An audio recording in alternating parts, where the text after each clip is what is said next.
I'm holding everything I can from crying.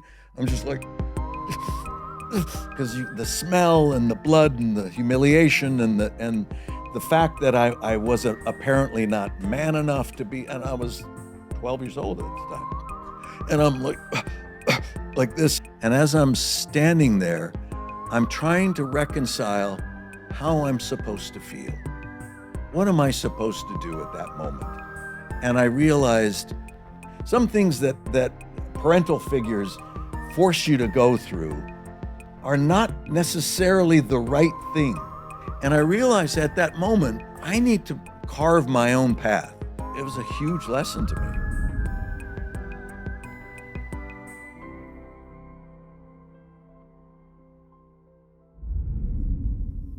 The most critical part of my childhood was when I was 11 years old, and my parents had split up. Primarily, my father left the family. Mm-hmm. He was very ego-driven. He was an actor himself, and then a writer and a philanderer, Mm-hmm. and left. And my family split up.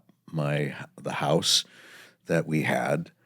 I got a quick lesson in house ownership because I thought we owned it, but apparently the bank owned it. And Right. when you stop paying the bank, they get upset. And there was a big red plastered sticky sign on the door saying foreclosure.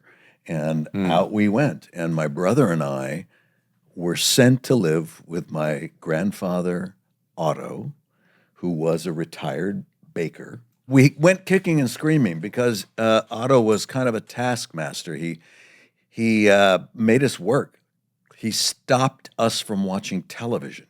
We had to work around his farm. And one of the things we had to do was to kill chickens and clean them and get them ready to eat. So my brother went first, and he didn't do a great job. So my grandfather got annoyed at him and chopped the chicken's head off, and then thrusted the hatchet in my hand and said, "Go." I learned from my brother's mistakes, and I was shaking and trembling, and I grabbed a chicken, and I put the chicken down on the wood chopping block, and he looked up at me, and I went, "Sorry." And I chopped his head off. And then I put the chicken above the blood bucket, which was pretty significant by now because my grandfather killed a dozen chickens before us. Mm-hmm. Then my brother killed a couple, and then now it's my turn. And as the dead chicken convulses, as they are wont to do. Are you enjoying the story? Great story. Yeah. Thanks so much. It's traumatic, and I'm like holding this chicken, not wanting to disappoint my grandfather, and like this is a rite of passage, I know, but the chicken is convulsing and moving, and all of a sudden the wings of the chicken escaped my one hand on it, and now the wings are flapping, and I held it too low, and it's down now in the blood, the warm chicken blood from the previous siblings. And now the wings are flapping and literally spraying me with warm chicken blood. I am covered in blood. Like Carrie. Like Carrie. And I'm holding everything I can from crying.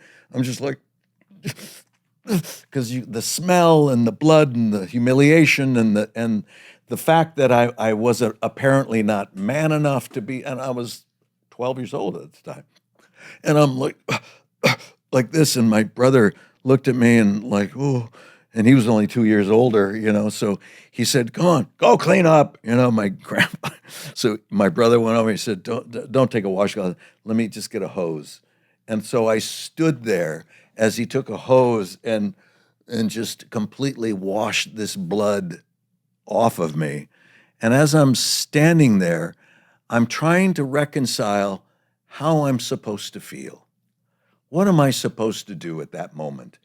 And I realized some things are not good. Some things that parental figures force you to go through are not necessarily the right thing.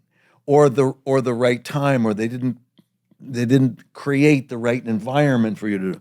And I realized at that moment that I need to carve my own path. For largely from all of my life to that point, 12 years, not long, but I was doing what I was told.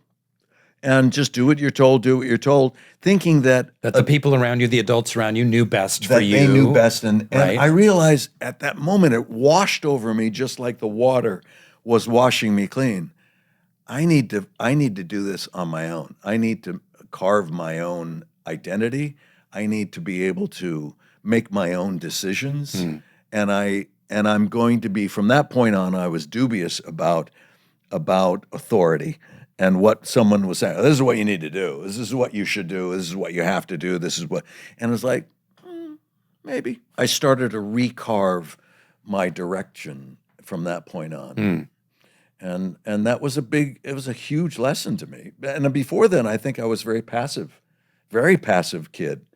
And from that point on, I'm not going to be passive anymore. I'm going to be more assertive and take more control of my life. 12. It's great. It's fucking great.